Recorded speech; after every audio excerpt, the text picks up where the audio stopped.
When I first married Clara, I knew she had a love for high society.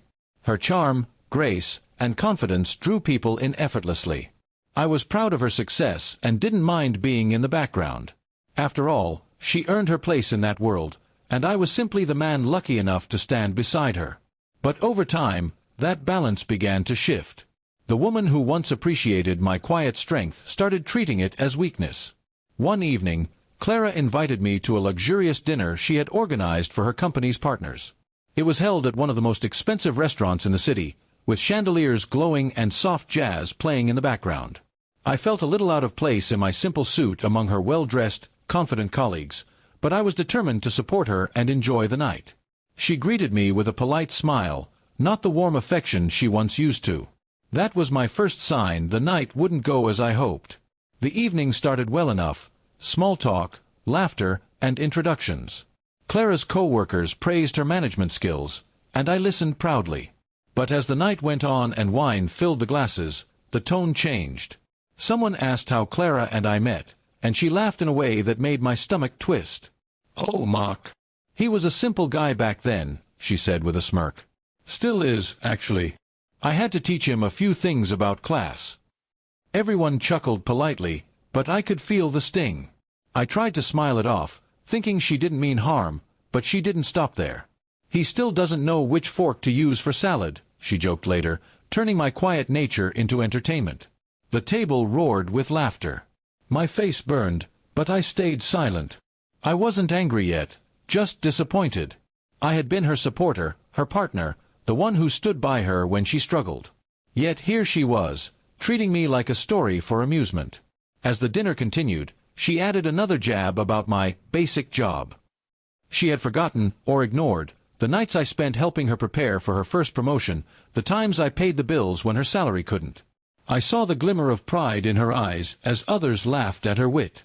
For her, it was just social charm. For me, it was betrayal dressed as humor. I excused myself and went to the restroom, splashing cold water on my face. I stared at my reflection and thought about who I'd become: quiet, small, tolerated. Somewhere along the line, I'd stopped being her equal and started being her accessory. That realization stung more than her words. When I returned, the main course had just ended. Everyone was relaxed, talking and laughing again. Clara was in the center, glowing with confidence. I took my seat quietly and waited for the right moment.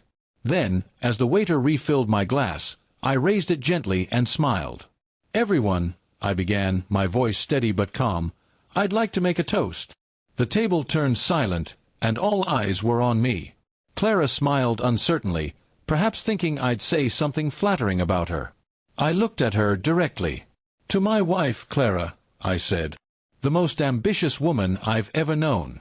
You've taught me that success comes with a price, and tonight, I've realized that sometimes that price is respect." A quiet murmur rippled through the table. Clara's smile faltered slightly, unsure how to react. I continued, keeping my tone measured. "I may not know which fork to use for salad, and I may not wear the most expensive suits. But I know how to value people, not belittle them. I know that real class isn't about what's on the table. It's about how we treat those who sit with us." I lifted my glass higher and took a calm sip. The silence that followed was heavy. A few guests looked down, uncomfortable. Clara's face had turned pale, and she forced a laugh, trying to ease the tension, but the damage was done. My words had drawn a line she couldn't step over so easily. After the dinner ended, we rode home in silence.